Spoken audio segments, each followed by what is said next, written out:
দু একজনের রিকোয়েস্টে আমি আজকের একটা বিকেলের স্ন্যাক্স নিয়ে চলে এসেছি কিভাবে একটা হেলদি স্ন্যাক্স তৈরি করা হয়।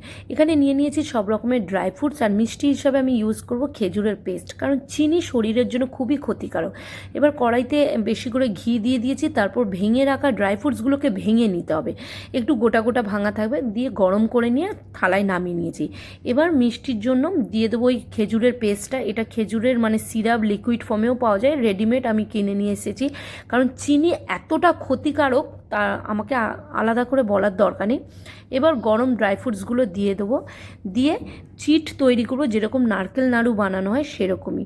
সত্যি কথা বলতে এটা এতটা এনার্জি পাওয়ার দেয়, মানে অনেক বাচ্চারা আছে ড্রাই ফ্রুটস খেতে চায় না, তাদের জন্য এরকম একটা হেলদি স্ন্যাক্স মানে বানিয়ে যদি রাখেন বিকেলে বা সকালে যদি দেন খুব ভালো। থালার মধ্যে এবার নিয়ে এবার ওপর থেকে সাদা তিল দিয়ে একটু সেট করে নিলাম। দেখুন এবার এটাকে ফ্রিজে রেখে দেবো সেট হওয়ার জন্য। এখানে একটা আমি ভুল করে দিয়েছি, এই থালার মধ্যে ফয়েল পেপারে বসালে বেশি বেটার হতো, যেহেতু আমি ফয়েল পেপার দিইনি তা আমার ওই জন্য কাটিং করতে খুবই অসুবিধা হচ্ছে। যাই হোক, নেক্সট টাইম আর এই ভুলটা করব না, আমি করেছি বলে আপনাদেরকে বলছি করবেন না। ফয়েল পেপার দিয়ে তারপর সেট করবেন, তাহলে খুব ভালো সুন্দরভাবে উঠে আসবে, একদম বিস্কিটের মতো। খেতে কিন্তু দারুণ লেগেছে, আর এটা স্পেশালি আমি আমার হাজব্যান্ডের জন্য বানিয়েছি, ওনার কথা চিন্তা করে। উনি এত মিষ্টি খেতে ভালোবাসেন।